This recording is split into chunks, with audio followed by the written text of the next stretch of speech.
এই লোকেরা একটি মৃত গরুকে খাদের মধ্যে ফেলে দেয় এবং তখনই অনেক পিরানা মাছ তাকে খুব খারাপভাবে খেতে শুরু করে। তারা পিরানা মাছকে প্রলুব্ধ করার জন্য এই সব করেছিল এবং তখনই একজন লোক সেই খাদে নেমে জলের নিচে যেতে শুরু করে এবং সেই সমস্ত পিরানা মাছ গরুকে খেতে ব্যস্ত ছিল। এই লোকটি এই খাদে কোনো মূল্যবান জিনিস নিতে এসেছিল, তখনই সে সেই জিনিসটি দেখতে পায়, কিন্তু বাইরে দাঁড়িয়ে থাকা সমস্ত লোক লোকটির আসার জন্য অপেক্ষা করছিল। এখন এই লোকটি সেই জাদুকরি বলটি তুলে নেয় এবং সেই সমস্ত পিরানা মাছ এখন তার কাছাকাছি আসছিল। এখন এই লোকটি দ্রুত সেই জাদুকরি বলটি নিয়ে এখান থেকে যেতে শুরু করে এবং সেই পিরানা মাছ দ্রুত তার কাছাকাছি আসছিল।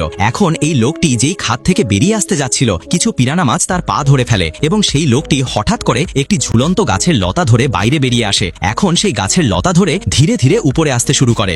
লোকটি যেই বাইরে আসে সেই সমস্ত লোক বন্দুক নিয়ে তার সামনে দাঁড়িয়েছিল। তারপর তখনই লোকটি আবার জাদুকরি বলটি খাদে ফেলে দিতে যাচ্ছিল, কিন্তু এই বৃদ্ধ তাকে ফেলে দিতে নিষেধ করে। তারপর এই লোকটি বলে, প্রথমে তোমাকে সমস্ত অস্ত্র খাদে ফেলে দিতে হবে, এবং তখনই সেই বৃদ্ধ সমস্ত অস্ত্র খাদে ফেলে দেয়। তারপর হঠাৎ এই লোকটি একটি বন্দুক হাতে ধরে নেয়।